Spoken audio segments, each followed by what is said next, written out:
ఒకే ఒక project Kaleshwaram project. So Kaleshwaram ప్రాజెక్టులో అవినీతి జరిగింది అనేది అందరం మాట్లాడినటువంటి అంశం, అందరి నోర్లలో నాంతో వచ్చినటువంటి అంశం. జరిగినటువంటి అవినీతికి సంబంధించి భారత ప్రభుత్వం కాగ్ ఆధ్వర్యం లోపల ఒక స్పష్టమైనటువంటి నివేదిక ఇవ్వాలని చెప్పి కాగ్ గత సంవత్సరం నుంచి తెలంగాణ రాష్ట్ర ప్రభుత్వానికి పలు దఫాలుగా ఉత్తరాలు రాస్తూ వచ్చింది.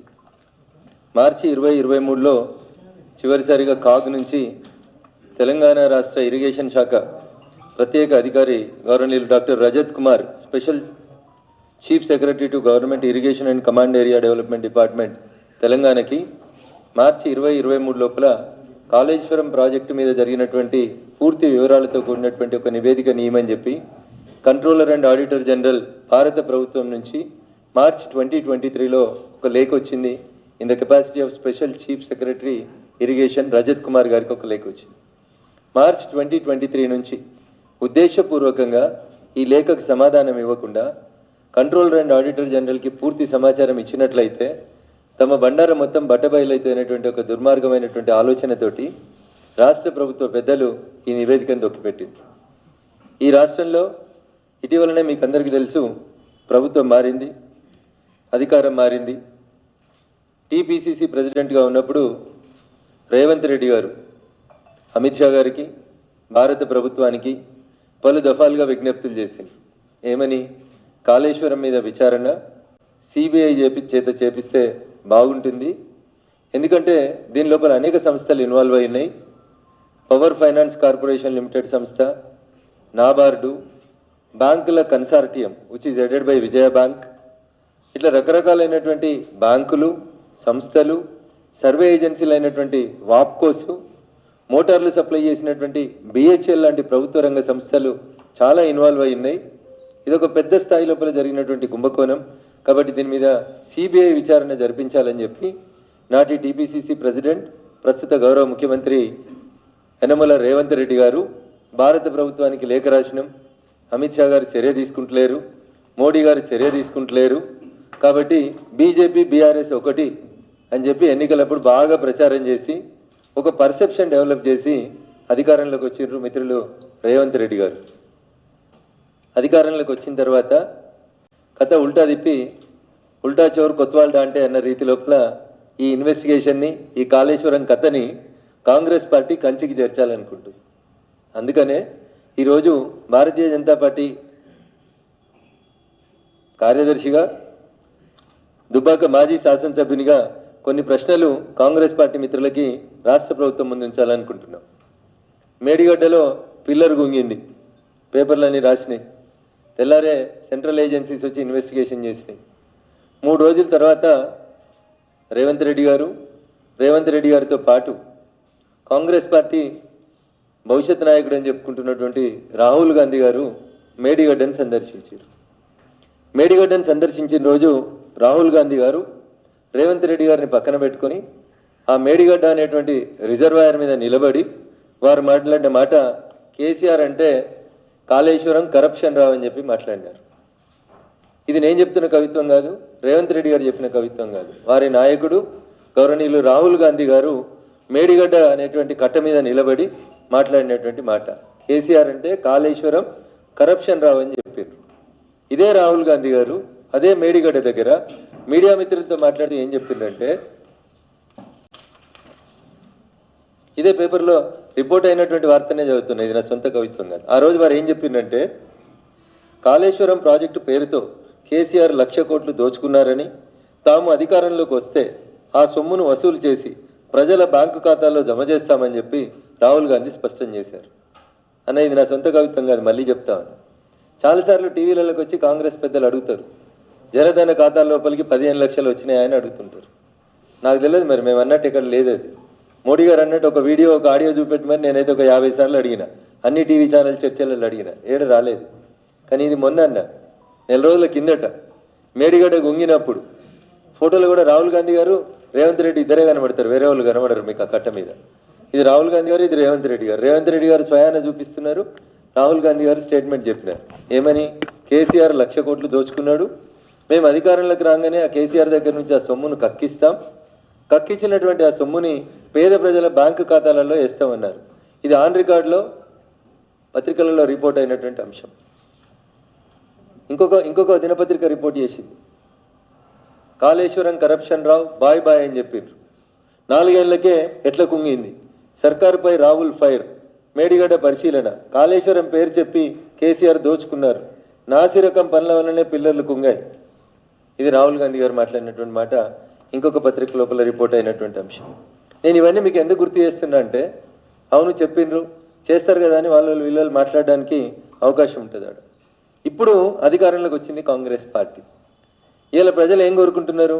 కాళేశ్వరం ప్రాజెక్టు మీద విచారణ జరగాలి, తిన్నటువంటి పైసల్ని కక్కియాలి, పేద ప్రజలకి భారంగా మారినటువంటి కాళేశ్వరం ప్రాజెక్టు విషయం లోపల సిబిఐ విచారణ జరగాలని తెలంగాణ సమాజం అంతా కోరుకుంటుంది. సిబిఐ విచారణ జరపడానికి 3 మార్గాలు కనబడతాయి. జనరల్గా ప్రజల ముందు ఉన్నటువంటి మార్గాలు 3. 1, కోర్టును ఆశ్రయించి సిబిఐ విచారణ అడగడం. 2, ఏ రాష్ట్రంలో అయితే అవినీతి జరిగింది లేదా ఒక నేరం జరిగింది అనేటువంటి ఆరోపణ ఉందో ఆ రాష్ట్ర ముఖ్యమంత్రి స్వయాన ఉత్తరం రాసి భారత ప్రభుత్వానికి దీని మీద సిబిఐ విచారణ జరిపించమని అడగడం, లేదా సుప్రీంకోర్టు ఇన్వాల్వ్ అయి సుప్రీంకోర్టు ఉత్తర్వులు ఇచ్చి సిబిఐ విచారణకు ఆదేశించడం.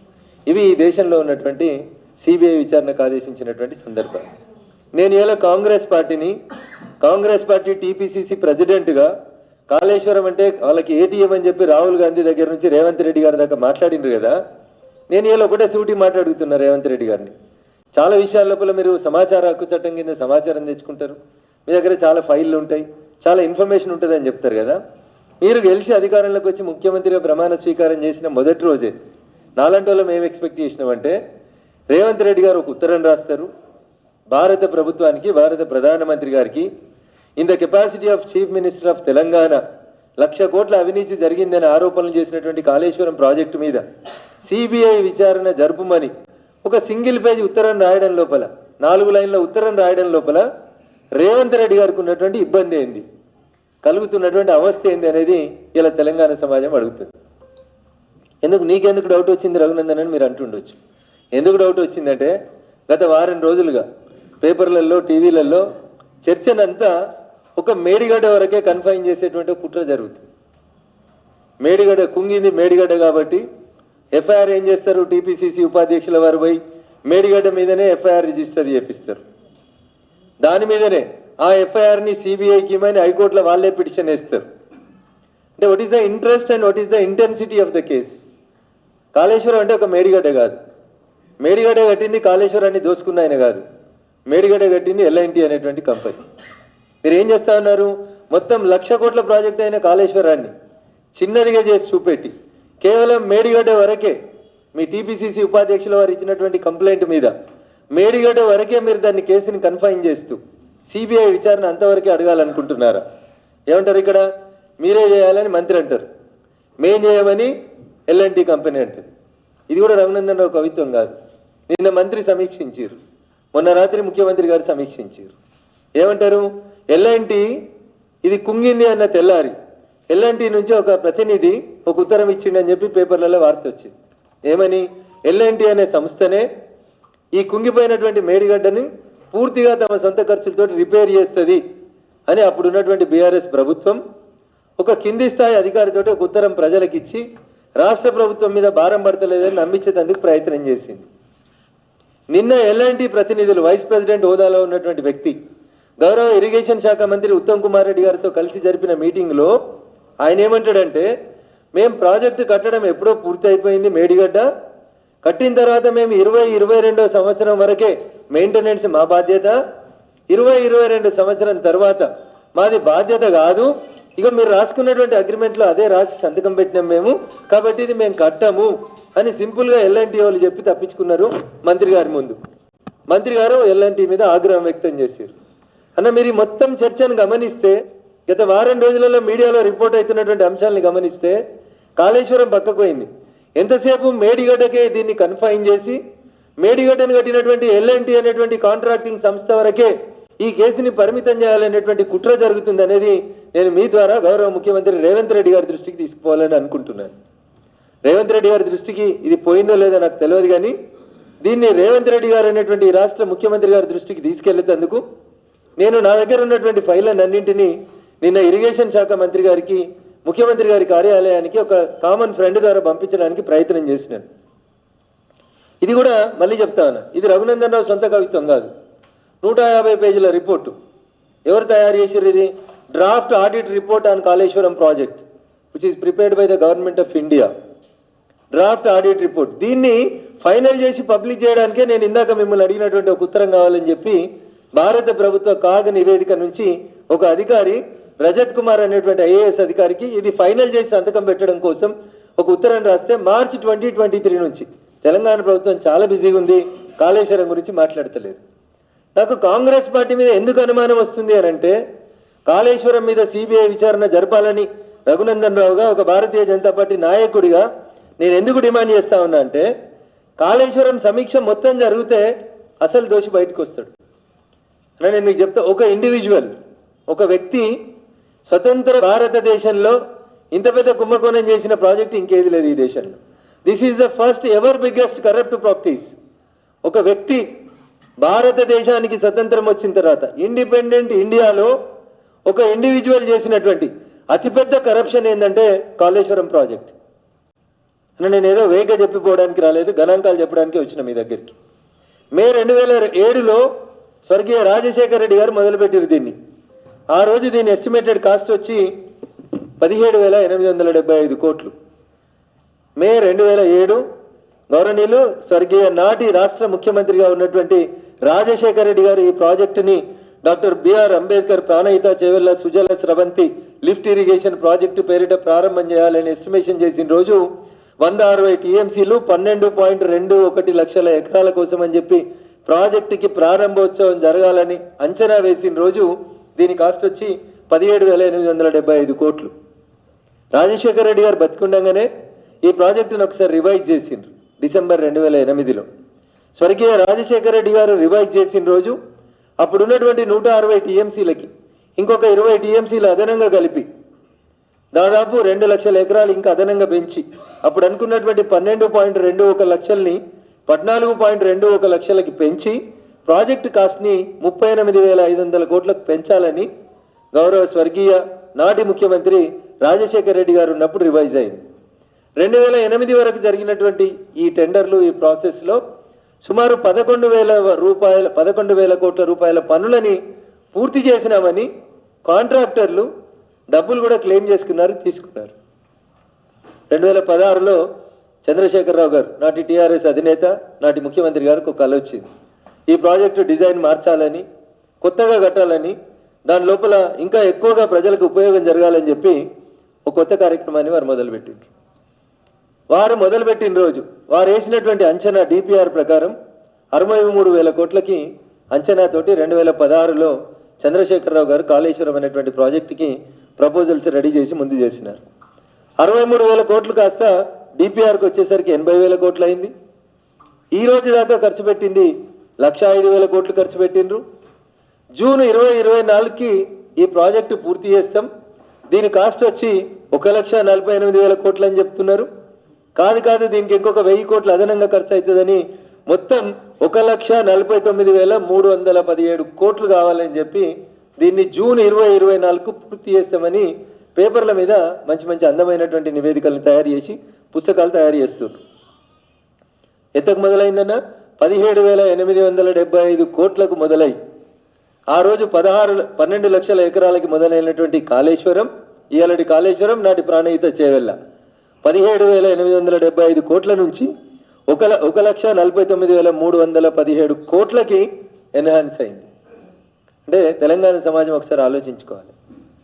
రఘునందన్ రావు చెప్తలేడు, ఈ రోజు దాకా ప్రభుత్వ అధికారిక గణాంకాల ప్రకారం ఎస్టిమేటెడ్ ఎకరాలు 18 లక్షల ఎకరాలకి నీళ్ళు ఇవ్వాలని చెప్పి వీళ్ళు కలలు కానీ 2016లో చంద్రశేఖరరావు గారు దీన్ని మొదలు పెడితే ఈ రోజు దాకా నీళ్ళు ఇచ్చింది ఎంత అంటే వీళ్ళు గొప్పగా చెప్పుకున్నది కేవలం 42,000 ఆయకట్టుకు మాత్రమే నీళ్ళు ఇవ్వడం జరిగింది.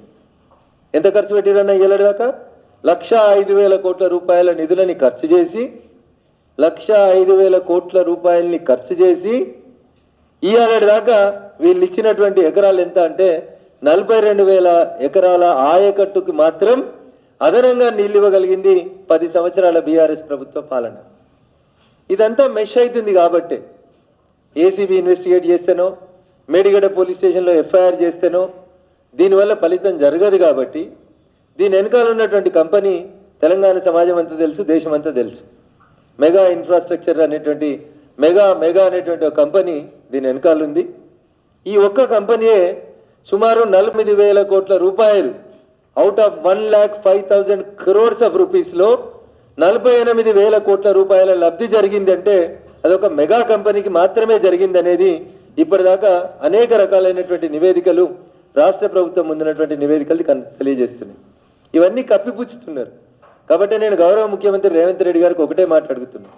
ఉత్తమ్ కుమార్ రెడ్డి గారు సమీక్షించారు, ఎల్ఎన్టీని తిట్టిర్రు, రేవంత్ రెడ్డి గారు సమీక్షించారు, మొత్తం డీటెయిల్గా రిపోర్ట్ ఇయ్యండ్రి, అవసరమైతే హైకోర్టుకు ఉత్తరం రాస్తాం, సిట్టింగ్ జడ్జితోటి విచారణ జరుపుతాం. ఎందుకన్నా ఇవన్నీ డొక్క తిరుగుళ్ళు ఎందుకు? స్ట్రైట్ మీరే అమిత్ షా గారికి రాసిన ఉత్తరంలో ఏం రాసిరంటే, నా దగ్గర కాళేశ్వరం ప్రాజెక్టుకి సంబంధించిన అవినీతి ఆధారాలన్నీ నా దగ్గర ఉన్నాయి, మీరు విచారణ ప్రారంభిస్తామంటే నేను పూర్తి సాక్ష్యాధారాలు మీకు ఇస్తా అన్నారు వారు. నేను అడుగుతున్నా రేవంత్ రెడ్డి గారిని, అన్ని సాక్ష్యాధారాలని ఒక ముఖ్యమంత్రి హోదాలో ఒక ఎన్వలప్లో పెట్టి ఒక సింగిల్ పేజ్ ఉత్తరం, ఇగో ఇన్ని సాక్ష్యాధారాలు నా దగ్గర ఉన్నాయి కాబట్టి వీటన్నింటినీ పరిశీలించి తెలంగాణ సమాజం కోరుతుంది కాబట్టి తెలంగాణ రాష్ట్ర ముఖ్యమంత్రి హోదాలో కాళేశ్వరం ప్రాజెక్టు మీద మెగా కంపెనీ చేసినటువంటి కరప్షన్ మీద సిబిఐ చేత విచారణ జరిపించండి అని 4 లైన్లు రాసి పంపుర్రన్న. There ends the episode. Rahul Gandhi garu అన్నారు కదా, కరప్షన్ కాళేశ్వరం రా అన్నారు కదా, పైసలు తీసుకొచ్చి పేద ప్రజల అకౌంట్లలో వేస్తామన్నారు కదా, నెల రోజులే అయింది కదా. ఆ దిశగా అడుగులేస్తే బాగుంటుంది. కాంగ్రెస్ పార్టీ పెద్దలకు ఇంకేమైనా ఆధారాలు కావాలంటే నా దగ్గర ఉన్నటువంటి పూర్తి సమాచారాన్ని నిన్న వాళ్ళకి పంపించేటువంటి ప్రయత్నం చేసినా చేరిందని నేను అనుకుంటున్నా. ఈ ఆధారాలు ఇంకా వాళ్ళకి చేరలేదంటే ఖచ్చితంగా ఈ ఆధారాలను వాళ్ళకి పంపించడానికి నేను సిద్ధంగా ఉన్నా. అనే ఈ రిపోర్ట్ ఎంత క్రిస్టల్ క్లియర్గా చెప్తుందంటే, లోను మార్చి 2022 వరకు లోను కట్టాల్సినటువంటి లోను తెలంగాణ ప్రభుత్వం కట్టకపోవడం వల్ల 10,000 కోట్ల రూపాయల వడ్డీ వచ్చి ప్రిన్సిపల్లో జాయిన్ అయిపోయిందన్న. 10,000 కోట్ల రూపాయల వడ్డీ వచ్చి ప్రిన్సిపల్లో యాడ్ అయిపోయింది మార్చి 2022 వరకు వడ్డీ కట్టకపోవడం వల్ల. ఈ వడ్డీకి వడ్డీ 3 నెలలకోసారి చక్రవడ్డీని లెక్కేసుకుంటూ పోతే జూన్ 2024 వరకు 1,49,000 కోట్ల 1,49,317 కోట్లు టోటల్ కాస్ట్ అవుతుంది. కాబట్టి దయచేసి కాంగ్రెస్ చేసిందా, బీఆర్ఎస్ చేసిందా, మెగా కృష్ణారెడ్డి గారు చేసిందా, వాప్కోస్ చేసిందా, విజయ బ్యాంక్ చేసిందా, పవర్ ఫైనాన్స్ కార్పొరేషన్ లిమిటెడ్ చేసిందా, ఇవన్నీ పక్కన పెట్టుండ్రి. తెలంగాణ ప్రజల మీద వచ్చే ఫైనాన్షియల్ ఇయర్ కల్లా 1,50,000 కోట్ల భారం పడబోతుంది. దాదాపు అది రాష్ట్ర బడ్జెట్తో సమానమైనటువంటి డబ్బులు. దీని మీద ఒక విచారణ జరుపుమని సిబిఐకి ఉత్తరం ఎందుకు రాస్తలేరు అని అంటే తవ్వితే ఎలుకలు పట్టినట్టు. చాలా మంది పెద్దలకు అర్థం కాదు ఏంటంటే, ఇవన్నీ పంచాయతీలు ఆడిపోయినాయంటే మన రాష్ట్రంలో జరుగుతలేవంట, పక్క రాష్ట్రంలో ఉన్న ఒక పెద్ద మనిషి చుట్టూ వీళ్ళంతా ప్రదక్షిణ చేస్తుర్రని, ఈ మెగా కంపెనీ పక్కన పోయి కర్ణాటకలో కొన్ని కాంట్రాక్టులు పొందిందని, అక్కడ ఉన్నటువంటి ఒక గౌరవ ప్రజాప్రతినిధి గారు తెలంగాణలో కూడా చక్రం తిప్పుతున్నారని, వారిని మీరు కలిసినారని, మెగా కంపెనీ పెద్దలు కలిసినరని, అందుకనే ఈ పంచాయతీ అంతా కేవలం మేడిగడ్డ వరకే కన్ఫైన్ చేసి ఎల్ఎన్టీ సంస్థ వరకు మాత్రమే దీన్ని ఆపేసి అసలు కాళేశ్వరం కరప్షన్కి కారణభూతమైనటువంటి మెగా కంపెనీని పక్కకు తప్పించాలని చెప్పి కొన్ని కుట్రలు జరుగుతున్నాయని చెప్పి ఒక విషయం తెలంగాణ సమాజంలో చర్చ జరుగుతుంది. అందుకని దయచేసి గత ప్రభుత్వం చేసుకున్నటువంటి ఒప్పందాల లోపల భాగస్వాములు ఎవరు, కరప్షన్ ఎక్కడ జరిగింది, బిహెచ్ఎల్కి 1,300 కోట్ల రూపాయల విలువ చేసే మోటార్లు కొనుగోలు చేసి 7,300 కోట్ల రూపాయల డబ్బులు చెల్లిస్తే ఇవాళ దాకా ఇన్వాయిస్లు రాలేదని కేంద్ర ఆడిట్ సంస్థలన్నీ అడిగితే కూడా ఎందుకు రాష్ట్ర ప్రభుత్వం నివేదిక ఇస్తలేదో ఒక్కసారి దయచేసి ఆలోచించాలి. సో కాళేశ్వరం మీద 1 నిమిషంలో అసెంబ్లీలో పవర్ పాయింట్ ప్రజెంటేషన్ తోటో లేకపోతే హైకోర్టులో మేడిగడ్డ ఎఫ్ఐఆర్ని సిబిఐకి ట్రాన్స్ఫర్ చేయమని కథను డైవర్ట్ చేయడానికో దయచేసి చేయొద్దని, నిజాయితీగా తెలంగాణ సమాజం పక్షాన గట్టిగా నిలబడతా కొట్లాడతా అని చెప్పినటువంటి ముఖ్యమంత్రి గౌరవనీయులు రేవంత్ రెడ్డి గారు మీ కష్టం లేకుండా మీ మీద బురద పడకుండా ఒక 4 లైన్లు పెట్టి భారత ప్రధానమంత్రికి మీరు ఉత్తరం రాయండి, సిబిఐ చేత విచారణకు అడుగుదాం, మీరు ఉత్తరం రాస్తే ఆ దిశగా భారత ప్రభుత్వం అడుగులేసేటట్టు భారతీయ జనతా పార్టీ నాయకులుగా మేము కూడా ప్రయత్నం చేస్తాం. తెలంగాణ ప్రజలకి దక్కాల్సినటువంటి సొమ్ముని తిన్నటువంటి సంస్థలు వ్యక్తులు ఎవరైనా వాళ్ళ నుంచి కక్కిద్దామని చెప్పి గౌరవ ముఖ్యమంత్రి రేవంత్ రెడ్డి గారికి విజ్ఞప్తి చేస్తూ తెలంగాణ సమాజం ఆలోచించాలి. సమీక్షలు, హైకోర్టు జడ్జీల చేత విచారణ కోసం అని రాస్తున్న ఉత్తరాలు ఇవన్నీ కేసును పక్కదారి పట్టించి ఎవరిలో కాపాడేందుకు చేస్తున్నటువంటి ప్రయత్నాలుగా భారతీయ జనతా పార్టీగా మేము భావిస్తా ఉన్నాం. అందుకని మీ నాయకుడే చెప్పిండు కేసీఆర్ అంటే కాళేశ్వరం కరప్షన్ రావు అని. అందుకని ఆ కాళేశ్వరం కరప్షన్ రావు మీద ఇలా మీకు అవకాశం